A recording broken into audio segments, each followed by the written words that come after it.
से। अब इसको आपने बजाया होगा चॉकलेट खा के बचपन में इस प्रकार से। ये ध्वनि कैसे भी ये आपका जो है ये मध्यपट यानी कि नीचे वाला जब भी ऊपर जाएगा तो यहाँ से हवा बाहर ऊपर आएगी नहीं आएगी बस बेसिकली काम ही है। जब भी ये मध्यपट ऐसे जाएगा हवा बाहर निकलेगी, जब भी हवा हम अंदर की ओर खींचेंगे मध्यपट कहाँ जाएगा, नीचे की ओर, डायफ्राम नीचे आ जाएगा। दोस्तों यहाँ पर सबसे पहले लिखा हुआ है कि ऑक्सीकरण। ऑक्सीकरण क्या होता है कि हमारी कोशिकाएं बहुत सारे कार्यों को संपादित यानी कि स्टार्ट करने के लिए उसे ऊर्जा की आवश्यकता होती है और पोषक तत्वों में से O2 के द्वारा ही ऑक्सीकरण करके कोशिकाएं ऊर्जा प्राप्त करती है। इसीलिए यह प्रक्रिया जो कहलाती है ये ऑक्सीकरण कहलाती है। बात करें ऊर्जा और ऊष्मा की तो हमें यहाँ से श्वसन तंत्र के द्वारा जो हम श्वसन लेते हैं इससे ऊर्जा और ऊष्मा ही प्राप्त होती है।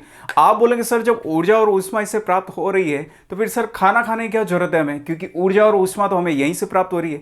ऐसा नहीं है, जो हमारी ऊर्जा प्राप्त होती है उसमें इसका बड़ा रोल होता है। किस प्रकार से होता है, अंत और बाहरी श्वसन पढ़ेंगे।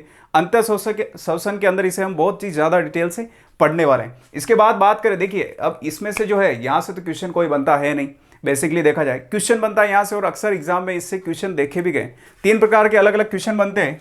एक है आपके अंदर लेना श्वास को और एक बाहर छोड़ना।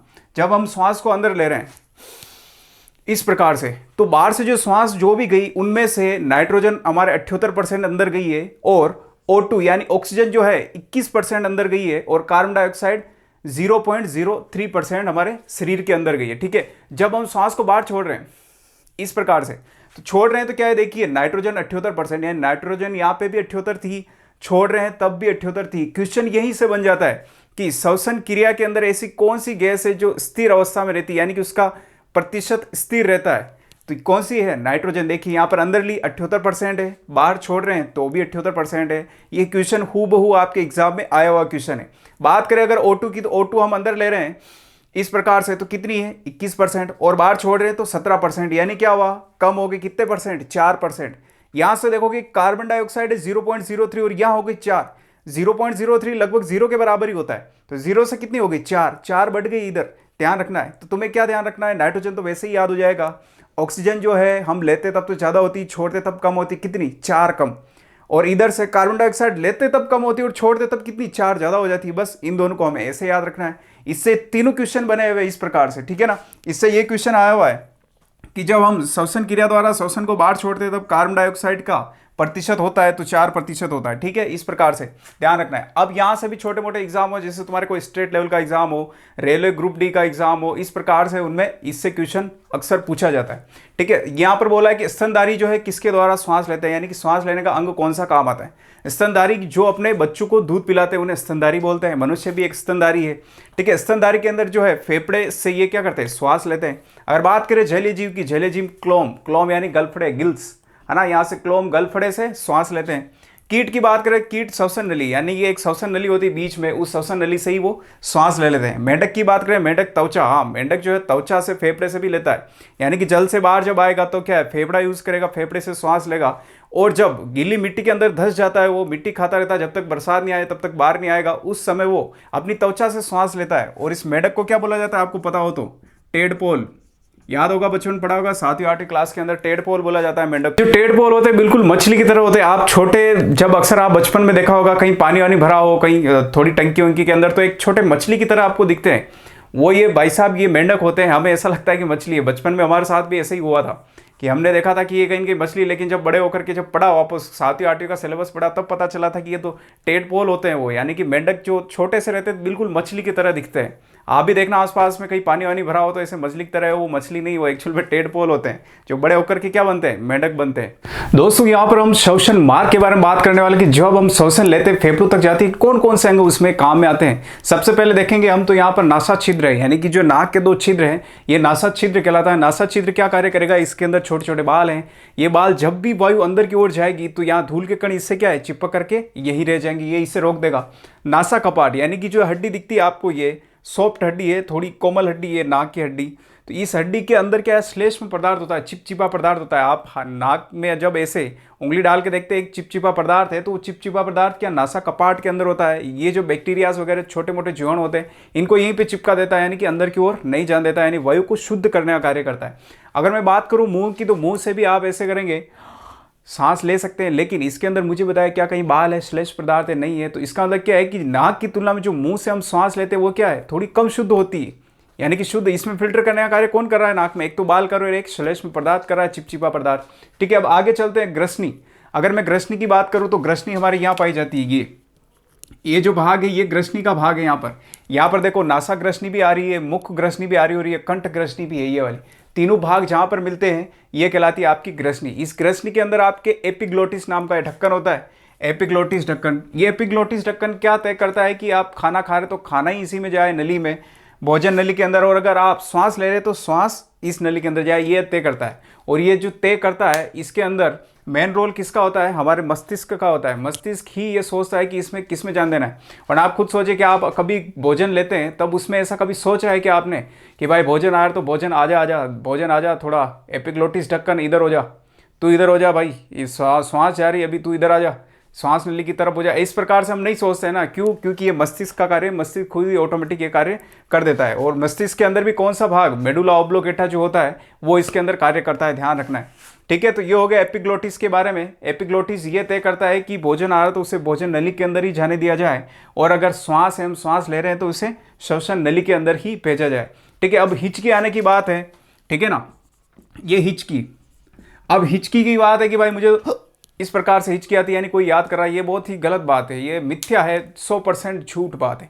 अभी देखिए आप किस प्रकार से होता है। मान लीजिए आपने, जैसे आप कुछ सोच रहे हैं, आपका दिमाग कहीं और है, आपने खाना खाया, कुछ इतने गहरे विचार में पड़ गए कि आपका दिमाग को इस पर ध्यान ही नहीं रहा इस पर, और मान लो एपिग्लोटिस ढक्कन जो है काम करना शुरू इसने ठीक से किया ही नहीं। जैसे ही भोजन किया, भोजन जो है थोड़ा सा टुकड़ा कहाँ आ गया, आपके श्वास नली के अंदर आ गया। अब श्वास नली के अंदर जैसे ही आएगा, श्वास नली में जाएगा तो ये आगे कहाँ, फेफड़ों में जाएगा। फेफड़े क्या करते हैं भाई, नहीं नहीं हमारे को तो भोजन नहीं चाहिए, हमें तो क्या चाहिए, सिर्फ ऑक्सीजन चाहिए, यानी कि वायु चाहिए सिर्फ हमें। तो ये क्या करेगा, इससे पूरे फेफड़े की जो कोशिकाएं इसे एकदम से अचानक से धक्का मारेगी बाहर की ओर। जैसे ही धक्का मार दी तो इस प्रकार से हमें क्या, हिचकी आती है, और हमें लगता है कोई याद कर रहा है।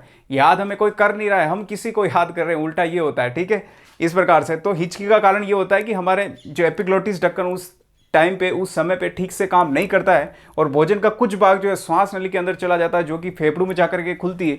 और फेफड़ों को सिर्फ क्या चाहिए, वायु चाहिए, और वायु के अलावा जो भोजन आ जाता है, इसको क्या है, सारी कोशिकाएं मिलकर अचानक से वापस धक्का मारती है, और जब भी धक्का मारती है तो हमें ऐसे हिचकी के रूप में वो बाहर आता है, ठीक है। यहाँ तक आपके क्लियर हुआ होगा। अब बात करते हैं स्वर यंत्र की। स्वर यंत्र यानी कि जो ग्रसनी है इसके जस्ट नीचे यहाँ पर होता है स्वर यंत्र, ठीक है। स्वर यंत्र जो है 9 उपास्थि से मिलकर बना है। आप बोलेंगे सर अस्थि और उपास्थि क्या होता है। अस्थि जो कठोर होती है, यानी हमारी जो हड्डियां हैं इसके अंदर, हाथ के अंदर, पांव के अंदर, पसलियां वगैरह, ये हड्डियां जो होती है ये तो कहलाती है आपकी अस्थि। और उपास्थि जो कोमल सॉफ्ट भाग है, कोमल भाग, जैसे कान की हड्डी देखिए मुड़ जाती है, नाक की ये वाली हड्डी देखिए मुड़ रही है, तो ये कोमल जो हड्डियां होती है ये कहलाती है उपास्थि, है ना। गले के अंदर भी ये देखिए, यहाँ आप देखेंगे तो ये थोड़ी ऐसे है ना मुड़ सकती है, ये थोड़ी है ना, स्वर यंत्र, तो ये कहलाता है इसके अंदर उपास्थि। तो उम्मीद करता हूँ उपास्थि समझ में आओगे। उपास्थि यानी कि जो हड्डी का ही रूप है लेकिन थोड़ा कोमल होता है, सॉफ्ट होता है।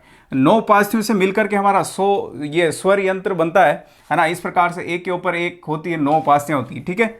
स्वर रज्जु, स्वर रज्जु क्या होता है कि स्वर यंत्र के अंदर ही होता है जो ध्वनि उत्पन्न करने का कार्य करता है। स्वर रज्जु के अंदर जैसे ही हम श्वास लेते हैं तो ये क्या करता है, कंपन करता है। जैसे बताता हूँ मैं आपको, ये स्वर रज्जु मान लीजिए ये पतली सी पॉलीथीन है इस प्रकार से। अब इसको आपने बजाया होगा चॉकलेट खा के ऐसे बचपन में, इस प्रकार से। तो ये ध्वनि उत्पन्न हुई, कैसे हुई कि ये आपका जो है स्वर रज्जु है, इस रज्जु पे क्या है, आप जो वायु ले रहे हैं या बाहर आ रही है, ये क्या है, अंदर या बाहर जाती है तो इसके ऊपर टकराती है, और वायु टकराने से ये देखिए इस प्रकार से क्या है, आवाज निकलती है। तो बस सेम यही कंसेप्ट हमारे यहाँ पर चलता है, ठीक है। आगे चलते हैं अब श्वास नली। श्वास नली जो 5 इंच लंबी होती है, ये यहाँ से ये श्वास नली है, ये 5 इंच लंबी होती है। इसका कार्य क्या होता है, स्वर यंत्र को यहाँ पर फेफड़ों तक यहाँ से मिलाना होता है। अब देखिए जो श्वास नली है आगे जाकर के 2 अलग अलग श्वसनी के अंदर बढ़ जाती है। ये देखिए यहाँ पर एक तो होगी बाईं श्वसनी, एक हो गई दाईं श्वसनी। तो ये श्वसनी भी आगे जाकर के किसमें, श्वसनिका में बदलती है। श्वसनी और श्वसनिका में कभी कंफ्यूज नहीं होना। श्वसनी यानी कि जो फैलती दोनों तरफ मुड़ जाती है ना, एक तो बाईं तरफ एक दाईं तरफ, ये तो हो गई श्वसनी। और श्वसनी के भी और भाग फूटेंगे यहाँ पर, ये देखिए जैसे पेड़ के होती है ना अलग अलग शाखाएं फूटती है इस प्रकार से। तो ये अलग अलग ये जो भाग है, ये भाग क्या कहलाएंगे, श्वसनिका, ये भाग श्वसनिका। अगर मैं श्वसनी की बात करूँ, श्वसनी को जो है ब्रोंकाई बोला जाता है, और श्वसनिका यानी कि ये जो मेन आपको दिख रहा है, ये भाग मैं काला कर देता हूँ, इसे आपको बहुत अच्छे समझ में आएगा। ये जो भाग दिख रहा है काला वाला भाग, ये कहलाता है श्वसनी। और यहाँ पर जो इसके जो भाग फूट रहे पेड़ पौधे के तने की तरह, ये भाग क्या कहलाएगा आपका, श्वसनिका यानी ब्रोंकियोल कहलाएगा, ठीक है। अब आगे चलते हैं, वायु कोष्ठक। वायु कोष्ठक क्या होता है, यहाँ पर ये आपके देख रहे हैं, यहाँ पर ये इस प्रकार से, यहाँ पर ये वायु कोष्ठक होते हैं। ये वायु कोष्ठक यहाँ से मेन इंपॉर्टेंट खेल ही यहीं से शुरू होता है। ये वायु कोष्ठक मान लीजिए आप, अगर मैं आपको बताऊं जैसे यहाँ पर मेरे पास कुछ पड़ा नहीं एक्चुअल में गेंद की तरह, लेकिन फिर भी इससे बता देता हूँ मैं ना, इसका अभी काम आएगा है, आगे अभी समझाऊंगा मैं। मान लीजिए ये आपका जो यहाँ पर है ये गोल गोल प्रकार से इस प्रकार से, अब ये इतना यहाँ पर जो इतना पतला होता है ये कि इसके अंदर क्या है, रक्त वाहिकाएं बहती रहती है इधर उधर। जैसे आप देखते हैं अगर इस कान के पीछे आप टॉर्च लगाए देखेंगे तो आपको नसें दिखती है लाल लाल, इसी प्रकार से इसके ऊपर क्या ऐसे लाल लाल नसें होती है, इसके अंदर क्या रक्त बहता रहता है। और जब भी ऑक्सीजन आएगी, ऑक्सीजन आते ही इस कोष्ठिका के अंदर क्या होगा, कूपिका बोलते हैं इसको हम बेसिकली, इस कूपिका के ऊपर जो रक्त वाहिका है ये क्या करेगी, उस ऑक्सीजन को लेगी। और रक्त के अंदर भी कौन होता है जो ऑक्सीजन को लेने का कार्य करता है, हीमोग्लोबिन। रक्त का रंग लाल जो होता है वो हीमोग्लोबिन के कारण ही होता है, ध्यान रखना। और यहाँ पर लेने का यानी कि हीमोग्लोबिन क्या करेगा, जैसे ऑक्सीजन आई, जैसे ही फेफड़ों के अंदर, इस फेफड़े के अंदर मान लो ऑक्सीजन आ गई, यहाँ पे वायु आ गई, वायु से क्या करेगा, ऑक्सीजन को अलग खींच लेगा। क्योंकि हमें पता है कि वायु के अंदर तो यहाँ पर 78% क्या होती है, नाइट्रोजन होती है, 21% क्या होगा इसमें, ऑक्सीजन होगी। तो ऑक्सीजन लेने का कार्य कौन करेगा, ऑक्सीजन को हीमोग्लोबिन खींच लेगा। खींचने के बाद क्या करेगा, कोशिकाओं को दे देगा, भाई ले जाओ तुम कोशिका ले जाओ और अपने ऊर्जा बनाओ, ठीक है। इस प्रकार से ऊर्जा मिलती है हमें। और वापस क्या करेगा, कोशिकाएं उल्टा वापस हीमोग्लोबिन वापस किसको इकट्ठा करेगा, कार्बन डाइऑक्साइड को इकट्ठा करके वापस इन फेफड़ों को दे देगा, फेफड़े वापस बाहर भेज देंगे। अब आप बोलेंगे सर ये अंदर बाहर कैसे भेजते हैं, मान लो ये डायफ्राम बोलते हैं इसको ना, डायग्राम नहीं डायफ्राम। ये डायफ्राम क्या करता है, इसको मध्य पट भी बोला जाता है। डायफ्राम क्या करता है कि हमारे इसमें श्वसन के भाग, श्वसन को ऊपर की ओर, जैसे ही ये ऊपर आएगा तो श्वसन बाहर निकलेगी, जैसे ही हम अंदर लेंगे तो ये मध्य पट जो डायफ्राम है क्या होगा, नीचे जाएगा। जैसे समझिए ये मान लीजिए ये आपका एक फेफड़ा है ना, ये आपके फेफड़े हैं यहाँ पे, और ये है आपका मध्य पट यानी नीचे वाला, ठीक है ना। मैं इसको यहाँ पर ऐसे लगाता हूँ, ठीक है, मैंने मान लीजिए ये लगा दिया। अब खुद सोचिए कि जब भी ये मध्य पट यानी कि नीचे वाला जब भी ऊपर जाएगा तो यहाँ से हवा बाहर ऊपर आएगी नहीं आएगी, आएगी। बस बेसिकली काम ही है, जब भी ये मध्य पट ऐसे जाएगा हवा बाहर निकलेगी। जब भी हवा हम अंदर की ओर खींचेंगे ये मध्य पट कहाँ जाएगा, नीचे की ओर, डायफ्राम नीचे आ जाएगा। तो कम से कम 70% मान लीजिए जो भाग कार्य करता है श्वसन के अंदर, मेन इंपॉर्टेंट जो रोल होता है इसी का होता है। प्रेग्नेंट जो औरतें होती है उसके अंदर ये मध्य पट काम नहीं करता क्योंकि उनके गर्भाशय आ जाता है उस जगह के ऊपर। तो इसकी जगह जो पसलियाँ होती है ये पसलियाँ कार्य करती है, इसमें ध्यान रखना। ये साइड वाली जो पसलियाँ होती है ये श्वसन का इसमें मध्य पट का कार्य करती है। अब चलते हैं इसी के बाद आगे।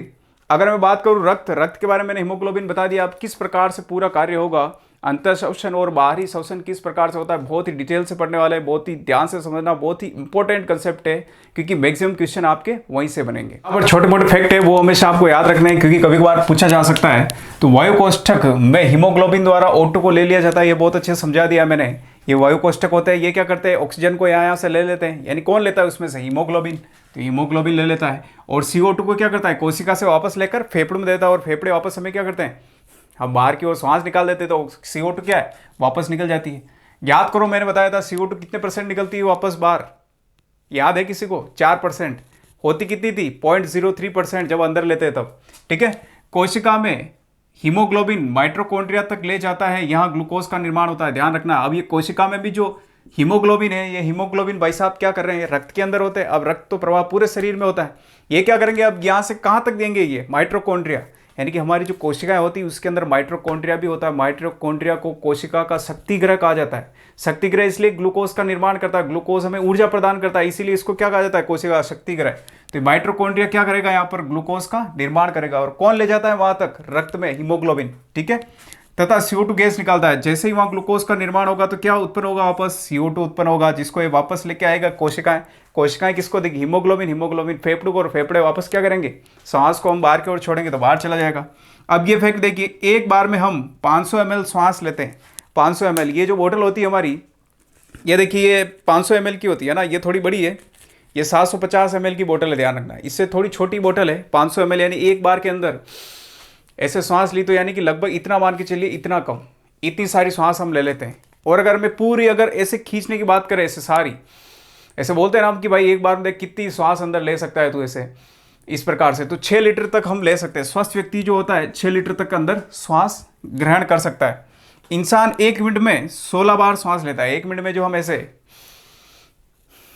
ये अंदर आना और बाहर अंदर आना चाहना, ये क्या है, एक बार कहलाएगा, तो 16 बार ऐसे हम लेते हैं। सोया हुआ जो व्यक्ति होता है 12 बार श्वास लेता है। कितनी बार, 12 बार। 12 बार यानी कि हम देखते हैं सोता हुआ व्यक्ति आराम से सोता है, ऐसी भी आदत होती है किसी किसी की कराटे लेने की, आराम से गहरी नींद में सोता है। तो गहरी नींद में क्या है, श्वसन दर हमारी कम हो जाती है, यानी कि हम बहुत आराम से सांस लेते हैं।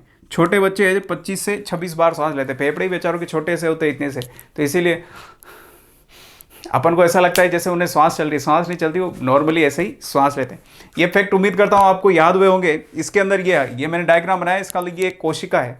अब कोशिका है, कोशिका के अंदर क्या है, ये कोशिका द्रव भरा हुआ है चारों ओर, ये कोशिका द्रव भरा हुआ है ऐसे पानी की तरह चिपचिपा हुआ इस तरह का पदार्थ। अब इसके अंदर ये कोशिका के अंदर क्या होता है, माइटोकॉन्ड्रिया। ये माइटोकॉन्ड्रिया क्या बनाएगा, ग्लूकोज का निर्माण करेगा। यहाँ तक कौन लेके आता है, हीमोग्लोबिन लेकर के आता है। ये सारी छोटी छोटी चीज़ें आपको याद रखनी है, क्योंकि डायरेक्ट सीधे एग्जाम के अंदर ये टपक करके आती है। चलते हैं अब हम, हाँ यहाँ पर एक कंसेप्ट और बताना चाहूँगा। श्वसन दर जो है बेसिकली दो प्रकार से होती है, एक बाहरी श्वसन और एक क्या होती है, आंतरिक श्वसन। बाहरी श्वसन जैसे ही हम श्वास को अंदर लिए, फेफड़े तक गई, फेफड़े से वापस कार्बन डाइऑक्साइड बाहर आई तो बाहर छोड़ दी, तो ये तो होता है नॉर्मली बाह्य श्वसन।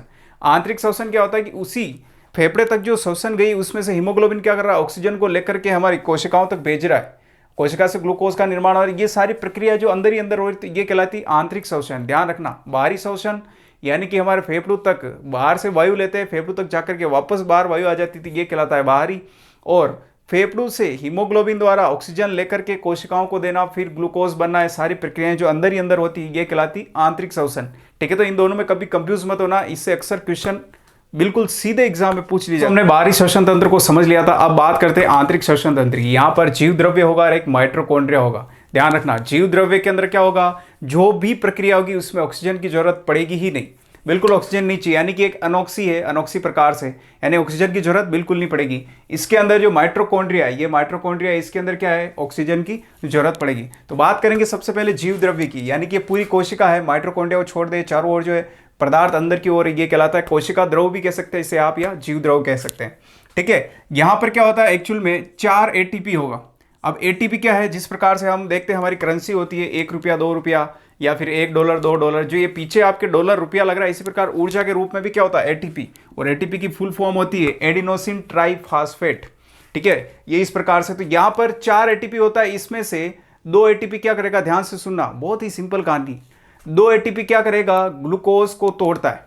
जो ग्लूकोज होता है हमारे शरीर में, जो ऊर्जा कार्य करता है, इसको तोड़ेगा। कितना ATP, 2 ATP मिलकर के इसको तोड़ेंगे। और ये तोड़ने की जो प्रक्रिया है, ये कहलाती ग्लाइकोलाइसिस। लाइसिस का मतलब होता है किसी चीज को तोड़ना, तोड़ने की जो प्रक्रिया होती है वो लाइसिस कहलाती है। यहाँ क्या तोड़ रहे हैं हम, ग्लूकोज, तो ग्लूकोलाइसिस, ये ग्लाइकोलाइसिस, इस प्रकार से इसे हम बोलेंगे। ठीक है, अब यहाँ पर ये बोल रहा है ग्लूकोज को तोड़ने पर पायरुविक अम्ल 2 बनता है। ध्यान रखना, बहुत ही इंपॉर्टेंट है, कभी भी नहीं भूलना इसे। पायरुविक अम्ल, पायरुविक एसिड, यानी कि 2 बनते हैं। इसमें कितने बनेंगे, 2। एक के अंदर होता है 18 ATP। फिर से सुनना, एक के अंदर होते हैं 18 ATP, तो 2 के अंदर कितने हो जाएंगे, 36। ये देखो, पायरुविक अम्ल में एक के अंदर होते हैं 18 ATP, तो 2 के अंदर कितने हो जाएंगे, यानी कि 18 इसमें भी होगा तो 36 हो जाएंगे। 36 टोटल हो गए। लेकिन ये भाई साहब माइटोकॉन्ड्रिया भाई साहब बोलते हैं कि मुझे तो है 38 ATP चाहिए। अब भाई साहब लोचा हो गया यहाँ पर, तो फिर इसको याद आता है, अरे यार हमने तो यहाँ पर 36 बनाया, लेकिन यहाँ से तो हमने 2 ही लिया था, हमारा ये 2 तो बच रहा है, यहाँ पर 2 बच रहा है ना ये वाला, तो 2 किसको दे देगा, यहाँ पर, तो इसे 2 दे देगा। टोटल कितना हो जाएगा, 38 ATP। साफ क्वेश्चन पूछा गया है यहाँ से कि यहाँ पर ग्लूकोज को बढ़ाने के पूर्ण श्वसन के लिए कितने ATP की जरूरत होगी, तो 38 ATP। तो माइटोकॉन्ड्रिया को यहाँ पर कितने की जरूरत होगी, यहाँ पर 38 ATP की जरूरत होगी। उम्मीद करता हूँ ये आपको समझ में आएगा। सीधे सीधे यहाँ से क्वेश्चन आपसे पूछ लिए जाते हैं। यहाँ पर ATP की फुल फॉर्म पूछ ली जाती है, यानी कि एडिनोसिन ट्राइफॉस्फेट, ये इसका होता है ना। ग्लूकोज को तोड़ने की प्रक्रिया के बारे में पूछ लिया जाता है, ग्लाइकोलाइसिस कहते हैं। ग्लूकोज को तोड़ने पर कौन से अम्ल का निर्माण होता है, तो पायरुविक अम्ल का निर्माण होता है। अब बहुत सारी बार एग्जाम के अंदर ये क्वेश्चन आता है, बच्चे को लगता है कि ये तो आउट ऑफ सिलेबस है, ये ऐसा तो कभी पढ़ा ही नहीं। अरे पढ़ा नहीं गया, तुमको कभी पढ़ाया नहीं गया, इसीलिए नहीं पढ़ाया तुमने। ठीक है, पायरुविक अम्ल, एक पायरुविक अम्ल में कितने ATP होंगे, 18, तो 2 के अंदर कितने हो जाएंगे, 36। लेकिन माइटोकॉन्ड्रिया कितने चाहिए, 38। तो ये फिर क्या बोलेगा, भाई मेरे पास 36 है। फिर इसको याद आएगा कि 2 तो मेरे पास यहाँ बचे हुए ना, क्यों, मैंने तो यहाँ पे 2 का यूज़ किया, 2 ATP का, है ना। तो ये इस प्रकार से यहाँ 36 और 2 मिलके 38 हो गए। 38 से माइटोकॉन्ड्रिया काम हो जाएगा। तो इस वीडियो को हम यही खत्म करते हैं, क्योंकि वीडियो बहुत ज़्यादा लेंथी हो जाएगा। और अगर आपको ये वीडियो पसंद आई है तो प्लीज़ अपने दोस्तों के साथ से शेयर करना बिल्कुल भी ना भूले। और हाँ, अभी तक लाइक नहीं किया तो यार एक बार इसे लाइक कर दो।